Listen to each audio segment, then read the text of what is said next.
buenos días para todos y para todas. Espero que estén muy bien. Muchas gracias por acompañarnos en esta sesión del ciclo de actualización para periodistas CAP sobre democracia en Centroamérica. Quiero iniciar hoy 3 de mayo con un saludo de reconocimiento para ustedes en este Día Mundial de la Libertad de Prensa, colegas. Y en estos tiempos en que los contrapesos estatales han sido eliminados y está instalada una regresión democrática en nuestros países, el periodismo se hace más necesario que nunca. Así que muchas gracias por su trabajo cotidiano y por su compromiso en la defensa de la libertad de expresión. Esta mañana tengo mucho gusto en presentar y dar la bienvenida como expositor del tema Centroamérica, Dinámicas Migratorias al doctor Manuel Orozco, quien es el director del programa sobre migración, remesas y desarrollo en el diálogo interamericano. El doctor Orozco tiene un largo currículum, pero solamente les vamos a compartir algunos puntos. Él es miembro del Centro para el Desarrollo Internacional de la Universidad de Harvard, también del Instituto para el Estudio de la Migración Internacional de la Universidad de Georgetown y además es asesor de remesas para el Fondo Internacional de Desarrollo Agrícola. Además, ha realizado amplias investigaciones y análisis de políticas en temas relacionados con desarrollo económico, con flujos mundiales de remesas y con la migración. Trabaja directamente con organizaciones de migrantes en varios países y también brinda asesoramiento sobre la participación de la diáspora, así como de la independencia financiera. Así que, doctor Orozco, muchísimas gracias por estar con nosotros esta mañana. Bienvenido a los ciclos CAP y muy buenos días. Sí, muchas gracias por la invitación. Pues trataré de enfocar un poco el tema de la migración centroamericana, más o menos tratar de darles una perspectiva general sobre el contexto que ha influido la migración centroamericana en los últimos 40 años, pero especialmente después de la época de la recesión global del 2009, cómo se produce un crecimiento sustancial de migrantes de Centroamérica hacia Estados Unidos predominantemente, pero también discutir un poco algunas soluciones, algunas opciones que están vinculadas con el desarrollo económico de la región.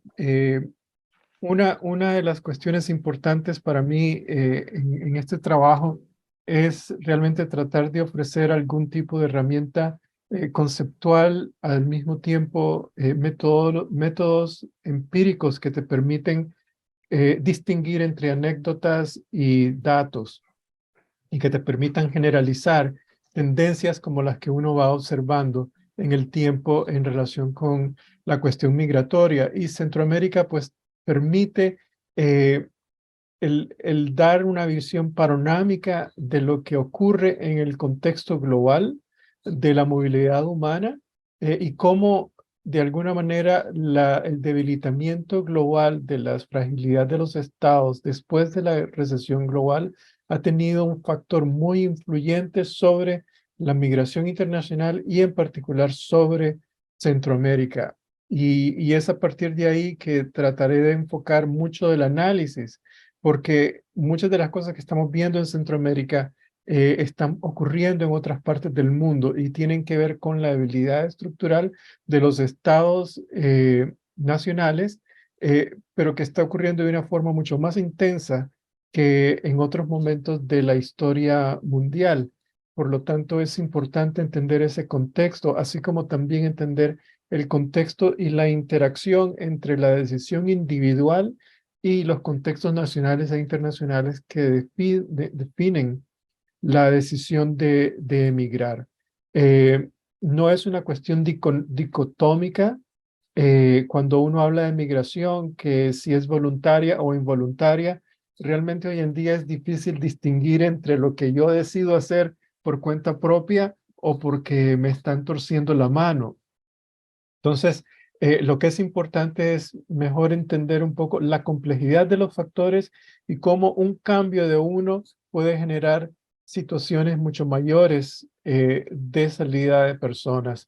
Y el caso de Centroamérica en particular es importante porque el contexto económico ha estado presente, pero el deterioro en el largo plazo ha sido un detonador muy fuerte de las últimas olas, especialmente del periodo de la pospandemia. cuando mucha gente en el 2020 postergó su decisión a migrar por las condiciones de la pandemia, y explica por qué hay un crecimiento tan alto de gente que sale en el 2021 y el 2022, pero también hay otros factores que van más allá de la condición coyuntural que causó la pandemia y que tienen que ver con el deterioro de esta fragilidad de los estados que se manifiesta no solamente en términos de el modelo económico de crecimiento que ha tenido esta región, pero también en el modelo pseudodemocrático que no ha tenido la capacidad de responder a las demandas de sus ciudadanos y que más bien ha generado de alguna manera una radicalización no democrática y autoritaria en algunos casos, que va a tener consecuencias de largo plazo, por lo menos en los próximos 7 a 10 años. Entonces, mucho de esta discusión gira en torno sobre todas estas complejidades que están afectando a Centroamérica y que inciden sobre la migración. Para empezar, el punto de partida, más o menos, lo que quiero hacer es básicamente darles un recorrido sobre estos 6 temas predominantemente. La trayectoria migratoria, por un lado, seguido por una descripción más o menos de cuáles son las tendencias del contexto global post-2009.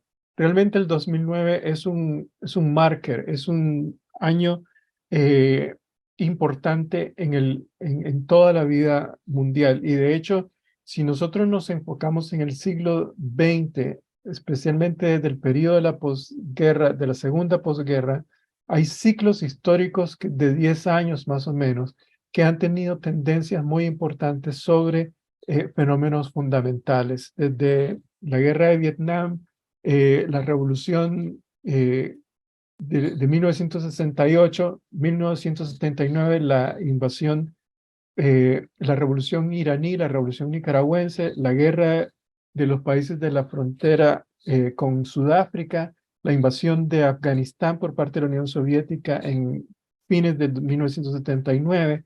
Después tenemos en el 2009, perdón, 1999, 1989, la invasión de Panamá.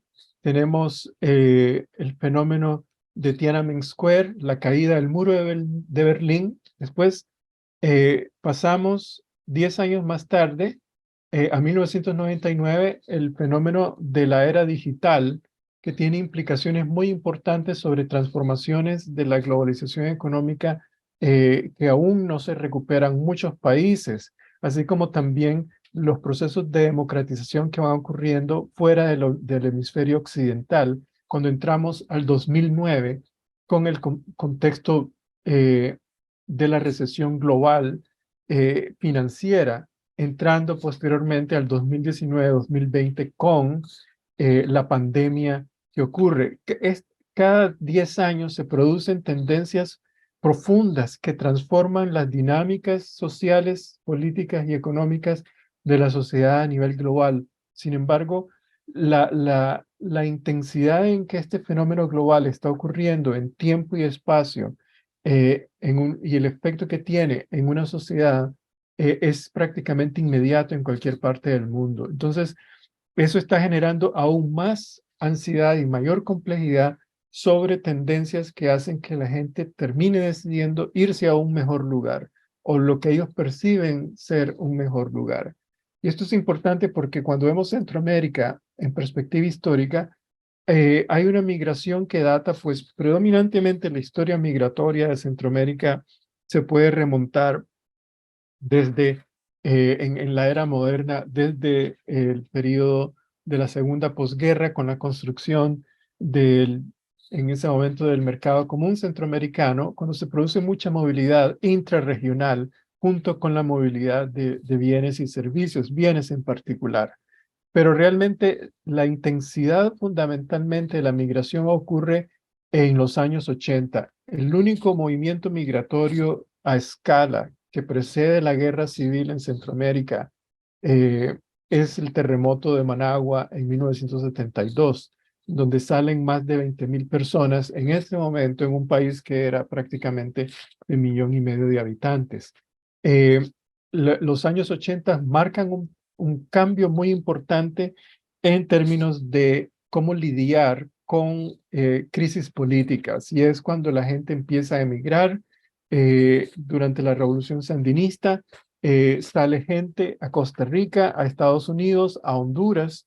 Eh, la revolución en El Salvador también genera una fuerte ola migratoria como resultado de la represión. Lo mismo ocurre en Guatemala y en muy baja intensidad en el caso hondureño. La migración hondureña realmente explota después del impacto del huracán Mitch en 1998, en donde se dispara una fuerte ola migratoria. Y de hecho es a partir de ese momento cuando se crean ya redes transnacionales de migración que van generando señalizaciones hacia dónde irse en casos de crisis, en casos de momentos difíciles en sus países, pero también coincide con un factor muy importante en el siglo XXI, y es que el proceso de modernización de la estructura económica de los países postindustrializados, especialmente de Estados Unidos, profundiza una demanda de mano de obra no calificada en ciertos sectores de la economía de su país, en construcción, en agricultura, en algunos servicios de muy bajo nivel de la microempresa americana, por ejemplo, restaurantes que requieren todavía de mano de obra no calificada para hacer trabajos muy pequeños, muy micro, pero que le permiten mantener el nivel de rentabilidad mínima de esa microempresa. Otro aspecto importante es el trabajo doméstico. Especialmente en el siglo XXI aumenta la demanda de trabajadores domésticos al punto que en este momento eh, 1 de 3 mujeres migrantes en Estados Unidos son trabajadoras domésticas o nannies. Se enfocan en el trabajo de cuidado de niños o limpieza de casas. Es una fuerte demanda de mano de obra. Si estamos hablando que en este momento hay más de 20 millones de latinos en Estados Unidos y la mitad son mujeres. Estamos hablando de casi 4 millones de trabajadores domésticos. Están distribuidos en todo Estados Unidos, pero especialmente en las principales ciudades. Y estas personas están eh, limpiando las casas prácticamente de 5 hogares cada uno. Es decir, son 20 hogares en términos prácticos. En un país como Estados Unidos, que está compuesto de cerca de 100 millones de hogares. Entonces, esa demanda de mano de obra también tiene un efecto de atracción sobre la movilidad, sobre la migración. Pero es en el 2009 en donde se produce una mayor tendencia migratoria. Y es que los factores empiezan a complejizarse de manera tal que, como pueden ver, en Guatemala del 2010 al 2023, más que se duplica la migración, de Honduras se triplica, de Nicaragua se duplica. Hay un fuerte movimiento de personas que va saliendo y las características de esta no son las mismas. Sin embargo, los factores generales sí son comunes, económicos, de la fragilidad de los estados en particular. Y esto se manifiesta realmente en todas las Américas. En las Américas para el 2023 estamos hablando de casi 45 millones de habitantes con un crecimiento migratorio del 5% anual comparado con el periodo del 2019. Es decir, entre el 2019 y el 2022, el crecimiento migratorio anual es del 5%. Es prácticamente 5 meses, 4 veces mayor que el crecimiento demográfico de América Latina. Y es realmente una tendencia con una ola bastante fuerte eh, que se manifiesta en una migración creciente desde Centroamérica. Desde el periodo de la recesión global, prácticamente ha salido de los 4 países de Centroamérica el equivalente mínimo a un 1% de su población año con año. Eh, y se acentúa prácticamente con el periodo de la pospandemia, que yo creo que es un periodo que va a disminuir, no tanto por las políticas migratorias, pero sí han tenido un efecto muy fuerte, pero más que todo porque digamos, hay una tasa mínima de salida de personas que equivale al 1% de la población. Entonces, en el 2023 estaremos viendo, sí, una menor cantidad de centroamericanos que van a salir, pero todavía se van a mantener por encima del 1% de su población. Es decir, estamos hablando que por lo menos 350,000 personas este año van a entrar a Estados Unidos, de los cuales ellos representan prácticamente la mitad de los que intentaron entrar. Pero en términos prácticos, es uno de 3 personas que salió de su país. Y esa es una tendencia muy fuerte, ah, pero que no es exclusiva de Centroamérica. Si vemos aquí, en los últimos 4 años, de octubre del 2019 a marzo del 2023, lo que vemos es que la migración centroamericana, la línea amarilla es la del Triángulo Norte, Nicaragua es la azul. eh, Hay una tendencia decreciente, aunque se mantiene a los niveles más o menos del 10% de más del 10% de toda la migración a la frontera con Estados Unidos.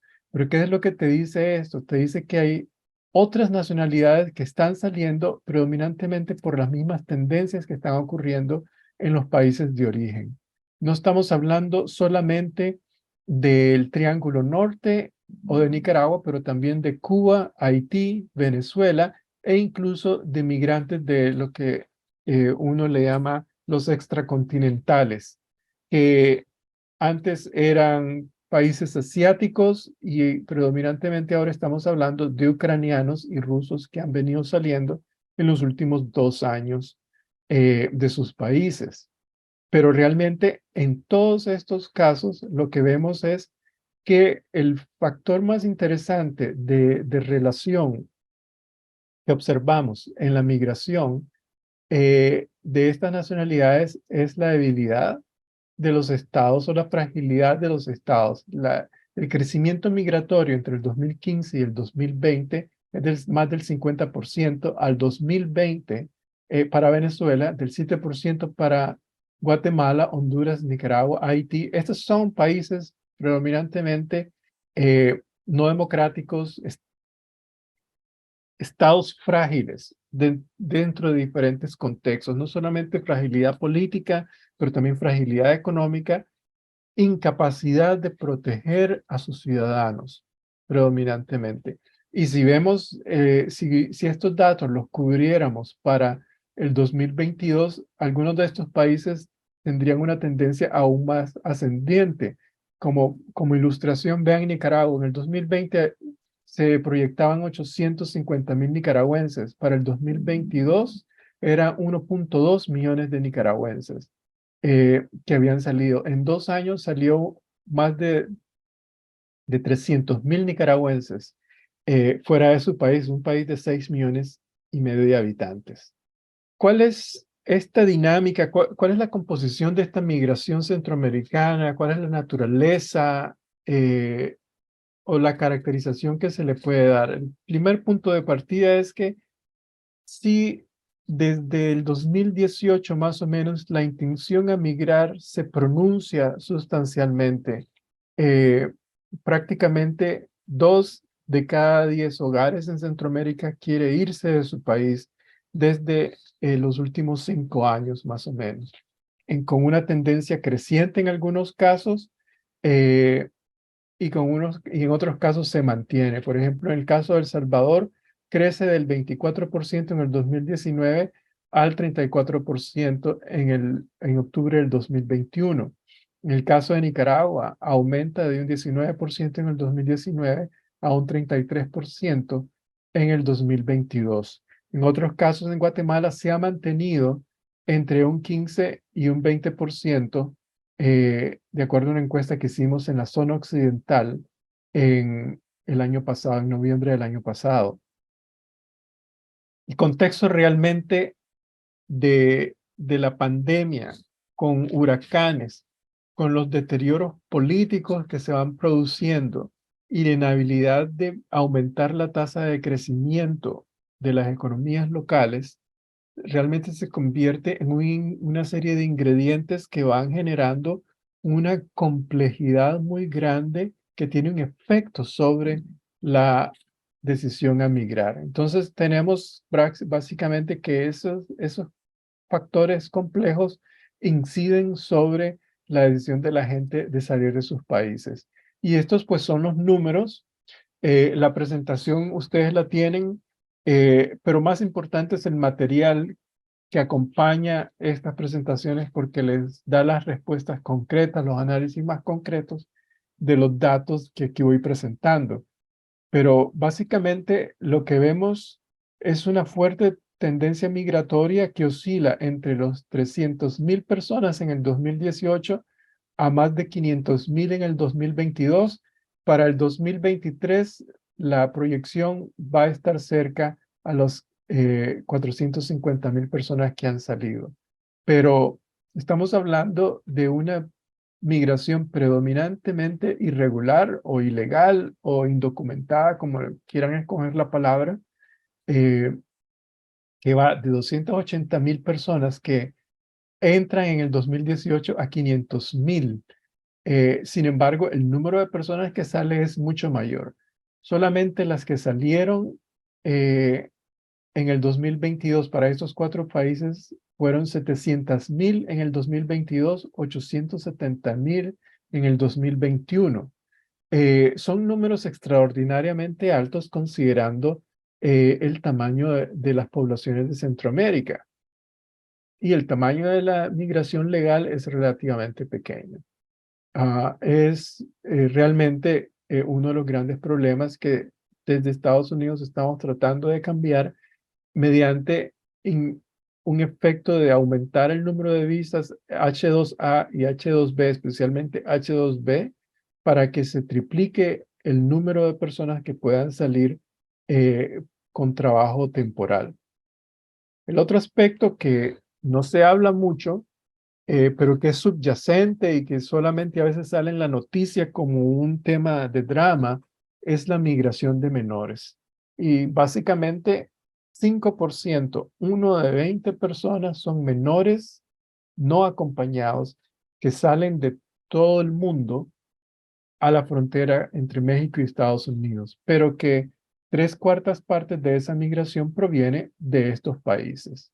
Guatemala es el principal eh, país de donde originan estos menores no acompañados. Como un dato comparativo más que anecdótico, el número de chicos que está saliendo de Centroamérica, especialmente de Honduras y Guatemala, es mayor que el incremento anual de la matrícula de chicos en secundaria en Guatemala y Honduras. Es decir, que más chicos están decidiendo irse que meterse a la escuela el año siguiente. Es decir, es una situación realmente compleja, dramática, y que los estados carecen de las herramientas, más que de la voluntad política, de las herramientas de cómo lidiar con este problema.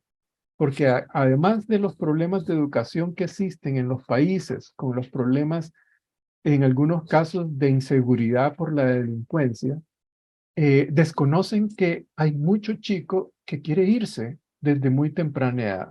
La edad promedio de los menores que salen gira en torno a los 15 años. Es decir, son adolescentes que ya saben que han hecho el cálculo económico, el costo de oportunidad de quedarse o irse.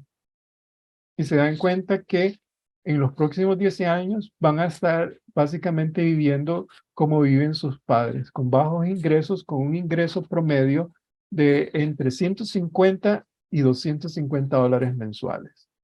Entonces, aunado al hecho de que conocen a alguien, no necesariamente un familiar que se ha ido y que llegó a Estados Unidos, pues hay un incentivo para irse. Entonces, los números realmente son son críticos y realmente es importante porque en el 2014 es cuando se hizo la gran noticia de los menores sin acompañamiento. Una noticia que realmente nosotros veníamos siguiendo el fenómeno desde el 2009, cuando en ese momento eran 10.000 los menores que habían salido sin acompañamiento, predominantemente de Centroamérica.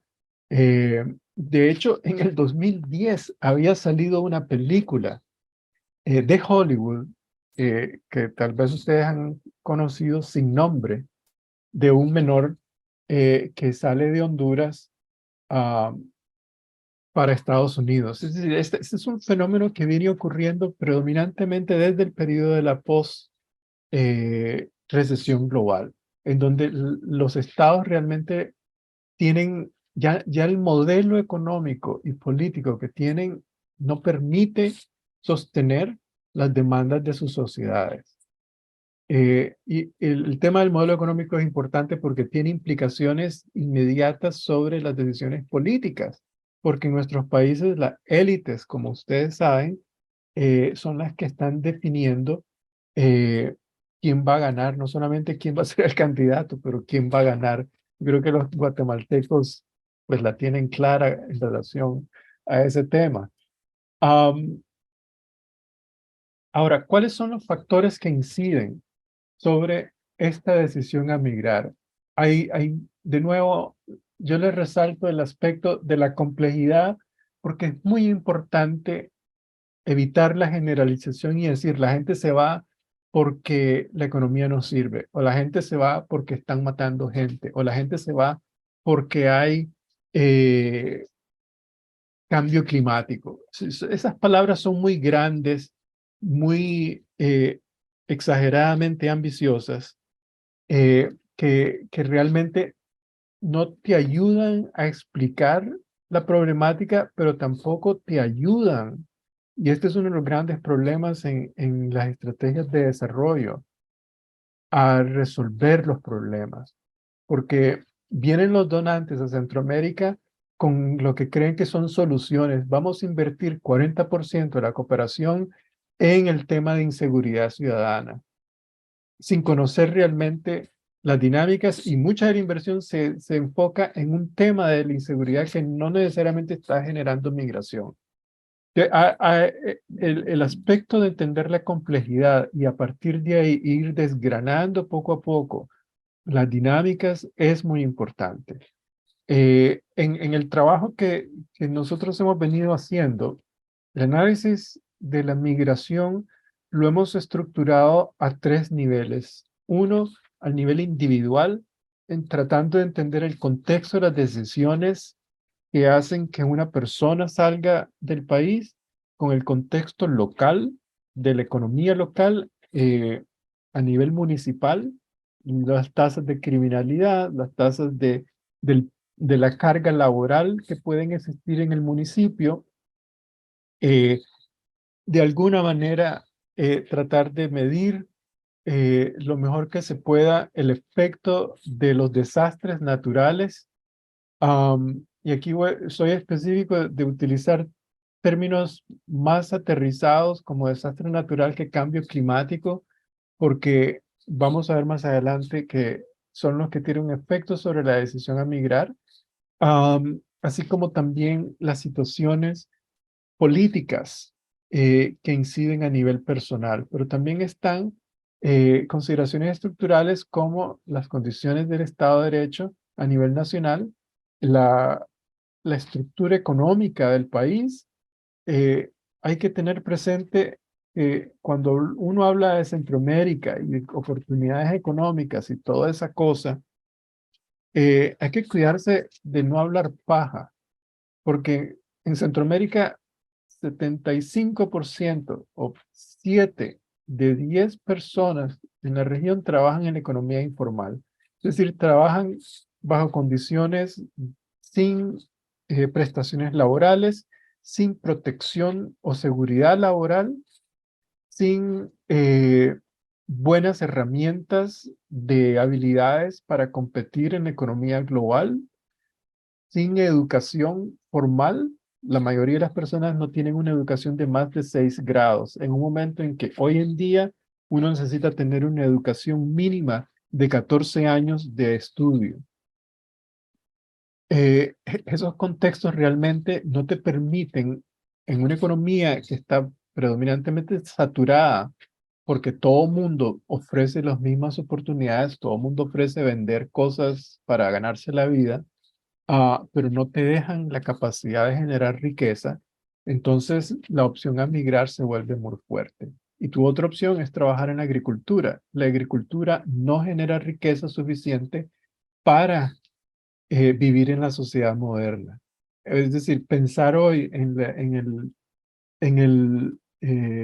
la autosubsistencia en la era global es básicamente pensar en cuestiones de vida primitiva.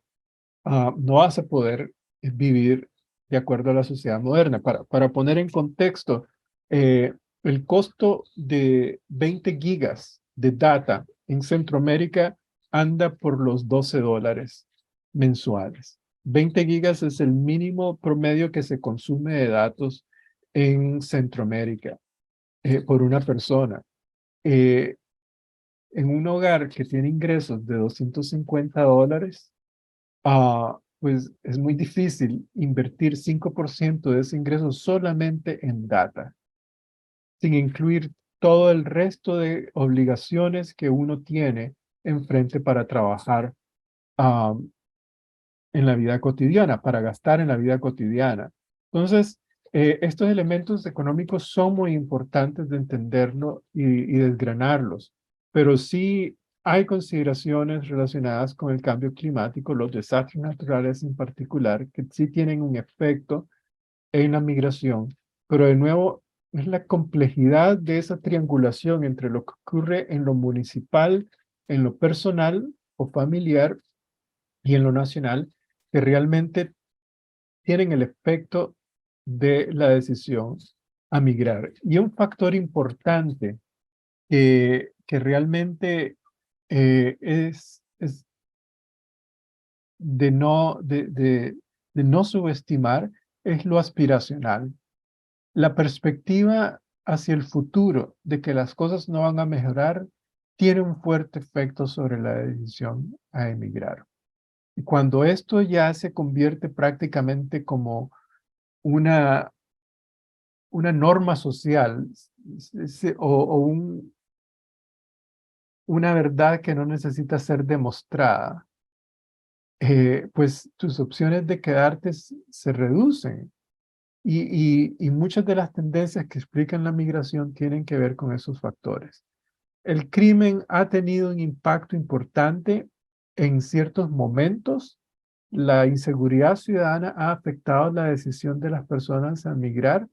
La correlación estadística a nivel municipal en los 3 países de Centroamérica, del Triángulo Norte, ha sido positiva con la ola migratoria, especialmente en ciertos periodos que van del 2012 al 2018.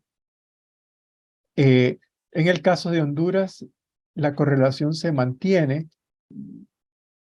pero en menor intensidad en el caso de Guatemala. A nivel individual, en el 2019, donde hicimos un estudio en los 3 países, eh, haber sido victimizado se correlacionó positivamente con la intención a migrar en El Salvador y Honduras. Y sin embargo, en las razones de este tipo de victimización son diferentes en los 2 países. En Honduras está más vinculado con la presencia del crimen organizado, de los carteles de las drogas, mientras que en El Salvador no necesariamente son las maras, pero son crímenes relacionados con la violencia sexual. Sin embargo, el tema aspiracional se mantiene en todos esos países. Estos son datos de hace 4 años. Y también hay diferencias a nivel de ciudad que se manifiestan en todos los lugares. No toda la tendencia es generalizable. Sí, lo económico es un denominador común, pero hay otros factores que no son denominadores comunes y que son importantes explorar a cada nivel. a fines del 2020 hicimos otra encuesta eh, que coincidió semanas después del huracán Mitch, perdón, del huracán ETA, en donde es interesante que en el caso de Honduras, sí, la decisión a migrar estuvo vinculada con el daño que causó el huracán sobre la propiedad, sobre la casa de una persona. Uno de los datos interesantes que es diferente en este momento, o es sui generis en ese momento, eh, es que el no recibir remesas incide sobre la decisión a migrar. Y digo eso porque desde que nosotros venimos haciendo estudios y encuestas en Centroamérica desde el año 2000, recibir remesas se correlaciona positivamente con la decisión a migrar. Es una proxy de vínculo transnacional. El tener un familiar en el exterior no necesariamente se correlaciona estadísticamente con la decisión a migrar, pero recibir remesas sí. Y la diferencia es importante toda vez que la remesa no está formalizada en el ahorro de, del hogar. Cuando la persona empieza a formalizar sus activos en el sistema financiero, la correlación estadística es negativa. Entonces, es importante tener ese dato presente. El otro es, trabajar en la economía informal sigue siendo un factor positivo en relación con la intención a migrar y que se ha manifestado prácticamente desde que venimos manejando estas bases de datos desde el 2012. En el caso de El Salvador, aquí hay un dato muy importante y tal vez los colegas salvadoreños aprecien esto, pero uno de los tendencias interesantes que encontramos es que hay una correlación positiva entre la concentración del poder, la preocupación de la concentración del poder de Bukele y la intención a migrar. Y esto es importante porque uno siempre habla de la popularidad de Bukele, etcétera, eh, pero en silencio, la gente cuando piensa en el largo plazo y piensa en cómo está agrandando su poder, mucha gente prefiere irse del país en vez de quedarse y ver cómo va a salir ese gobierno, especialmente después del 2000, de las próximas elecciones. En Nicaragua, el tema económico es importante, pero lo político, especialmente a partir de la crisis política del 2018, se intensifica. Eh, la- el, el, el estar preocupado con la popularidad o el no ver a Ortega como un líder popular, como un líder atractivo, se correlaciona negativamente con la intención a migrar. Perdón, positivamente con la intención a migrar. La desconfianza en el resultado electoral del 2021, que fue un fraude en ese país, también incide con la intención a migrar positivamente. Eh, y en general, cuando vemos la relación entre la estabilidad política, según los indicadores de estabilidad política del Banco Mundial y la migración, la correlación es negativa. Entre mayor el Estado de Derecho en un país, menor es la tasa migratoria. Entre menor la estabilidad política en un país, mayor la, ah, el crecimiento migratorio. Estos son datos para 34 países de América Latina y el Caribe. De igual forma, a nivel nacional hay una correlación estadística entre la economía informal y la migración. Entre mayor la economía informal en un país, mayor el tamaño o el crecimiento migratorio en América Latina y el Caribe.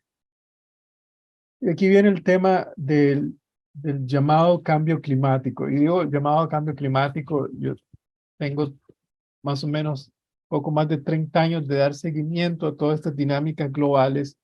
Eh, Antes le llamábamos environmental change, cambio ambiental, eh, etcétera. La realidad es que cuando vemos la tendencia de desastres naturales que son consecuencia de los cambios en el medio ambiente, en el clima en particular, eh, vemos que sí en Centroamérica la densidad del número de desastres es realmente gigantesca. Es decir, en un periodo de 20 años, El Salvador tuvo 38 eventos climáticos, desde, eh, perdón, se me fue la palabra de flood, la tengo en la punta de la lengua.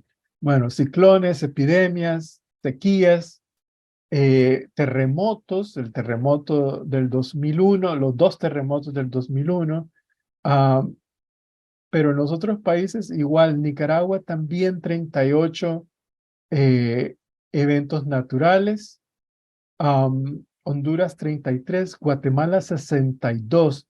¿Es una cuestión territorial? No, es cierto, Guatemala es más grande. Es que ha estado a partir del 2000, del año 2000, que es cuando se conoce, por ejemplo, que Guatemala pasa por una de las primeras sequías en su historia. El país de la eterna primavera empieza a tener problemas de hambre, de alimentación, de seguridad alimentaria, porque hay sequías en ciertas zonas del país, como la zona occidental. eh, Empezás a preocuparte. Bueno, algunos, los científicos empiezan a preocuparse. Lo que vemos sí es que estadísticamente, cuando analizamos el crecimiento migratorio con los indicadores de cambio climático, la correlación estadística no es fuerte, no es significativa. Sin embargo, en el tiempo sí tiene un efecto sobre la migración. Y aquí voy a usar el caso eh, de Honduras, en donde el corredor, lo que llama el corredor seco noroccidental de Honduras, sí se correlaciona con el tamaño de la migración. En el 2012, 12% de las personas que habían salido de Honduras provenían del corredor seco de la zona noroccidental. Para este año, el número se duplicó prácticamente a un 20%, el equivalente a la población del país. Y esto es importante porque en general uno mucho habla de que el cambio climático afecta a la migración, etcétera, y que el corredor seco aquí y allá, pero un país como El Salvador, por ejemplo, es 99% corredor seco. Entonces, es difícil hacer esa generalización. Eh, en Guatemala el corredor seco es prácticamente más de un 60%. Entonces es difícil encontrar variabilidad para hacer correlaciones de si hay o no hay un efecto sobre la migración, pero sí hay tendencias que se observan en ciertas ubicaciones, en ciertos lugares, en donde la migración incide, perdón, el cambio climático, los desastres naturales especialmente, eh, inciden sobre la migración. Cuando un desastre natural afecta una zona seguidamente, consecutivamente, pues la gente termina yéndose del lugar. Y eso es el efecto que tienen las sequías eh, en particular. Entonces, sí tienen efecto, pero hay que tener cuidado en cómo se va midiendo esto.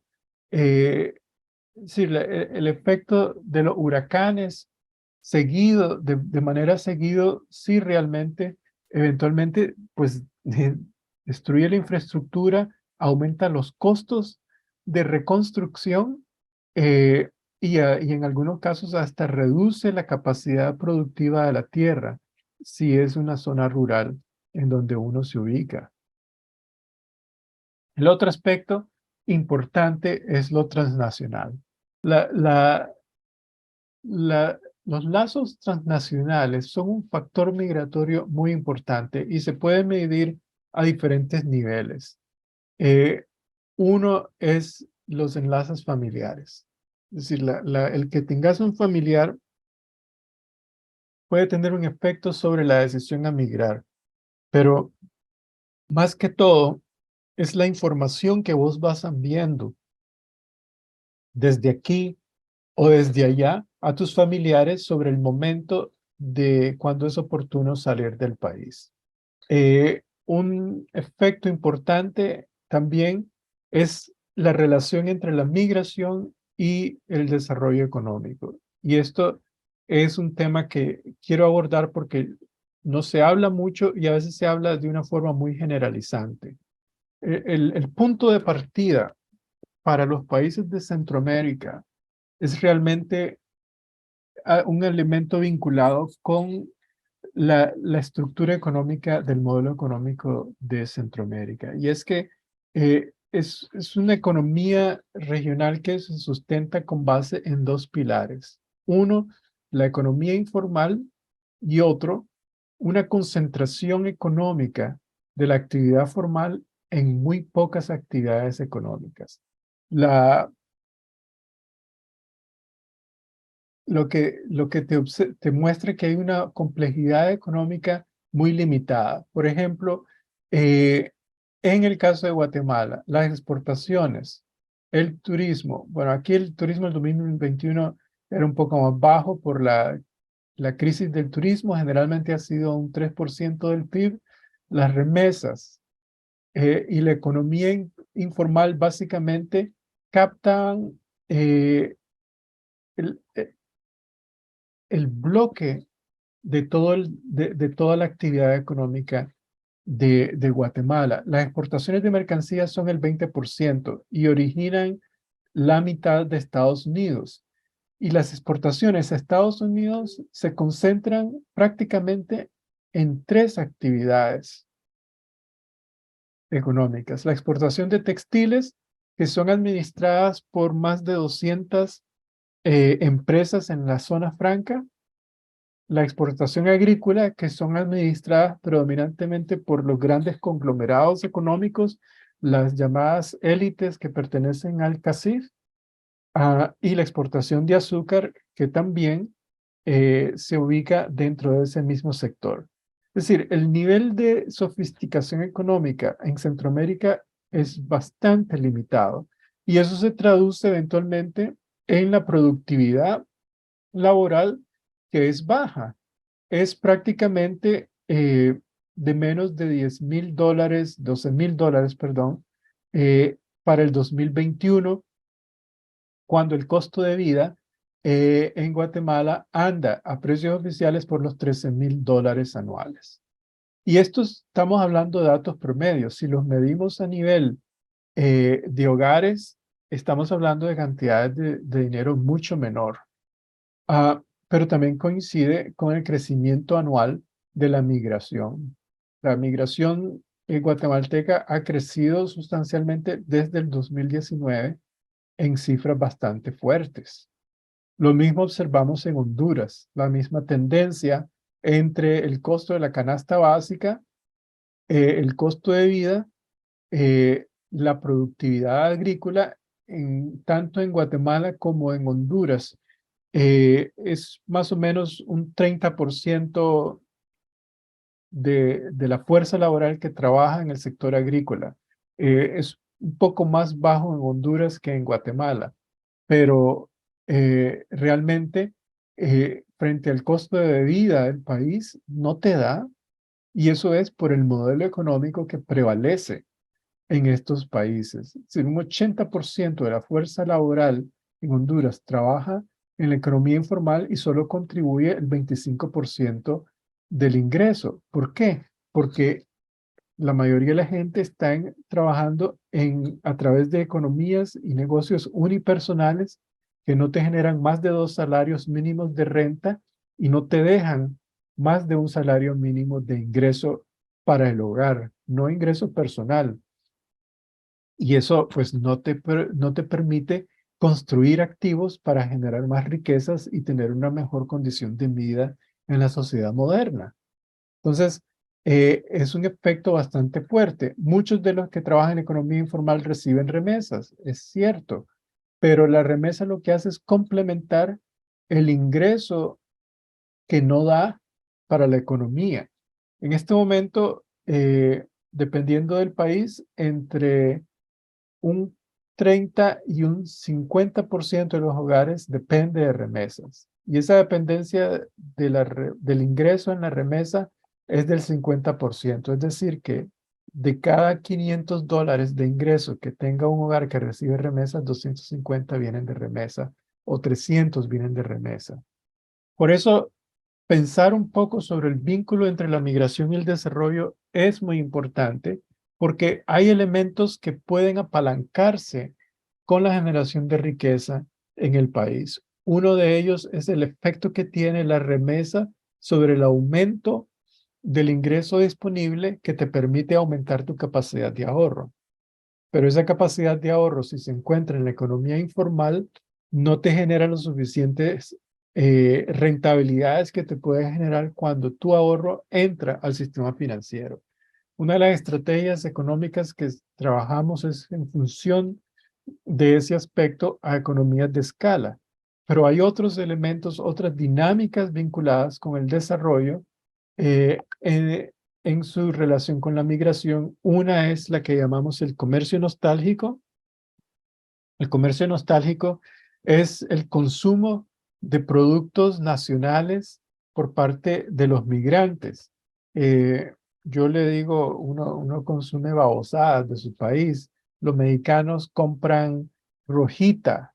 Eh, los guatemaltecos quieren su quesadilla guatemalteca, el salvadoreño quiere su queso, el nicaragüense quiere sus frijoles y todos pagan el doble o hasta el triple de comprar esa comida importada. Pero un migrante, prácticamente 80% de los migrantes centroamericanos, de hecho es un porcentaje mayor de los que envían remesas, gasta alrededor de $1,500 anuales en consumir estas cosas. Eh, es decir, están gastando básicamente alrededor de $120 mensuales comprando este tipo de alimentos, pero tiene un efecto sobre la economía local. Aumenta la oferta de exportación. El Salvador es un caso emblemático porque muchas de las exportaciones agrícolas de El Salvador a Estados Unidos son productos nostálgicos. Y hay otros productos importantes como la artesanía, el vestuario, etcétera. Pero realmente el peso de la economía migrante sobre los países es bastante grande. Eh, pero de nuevo, se requieren políticas de desarrollo que traten de transformar muchas de estas dinámicas, porque estas políticas de desarrollo en este momento están orientadas a un solo sector, que es el de exportación, que beneficia especialmente al sector CAFTA, o de producción agrícola a nivel interno, que predominantemente beneficia a las grandes empresas como Cargill. Para darles una idea, el 5% de la oferta crediticia en Guatemala va a la microempresa y 60% de la oferta crediticia total de Guatemala se queda en la capital. Sí, hay un desencuentro entre la demanda de crédito y la oferta crediticia en una de las economías, en uno de los sistemas financieros más fuertes de Centroamérica. Y ese modelo económico tiene que cambiar porque la consecuencia de la continuidad de ese modelo económico es la continuidad de la informalidad económica en un contexto en donde la gente pues opta por migrar. Um, y eso pues se refleja en que el nivel de poca complejidad o de simplicidad o primitivismo económico que prevalece en Centroamérica es realmente espeluznante. En Honduras, el 80% de la economía del país viene de remesas, un poquito de inversión y ayuda extranjera, eh, exportaciones y turismo. En Nicaragua, la tendencia es relativamente parecida. Para el 2022 este número ya había cambiado. En El Salvador, 75%. En Guatemala es el más bajo, 42%.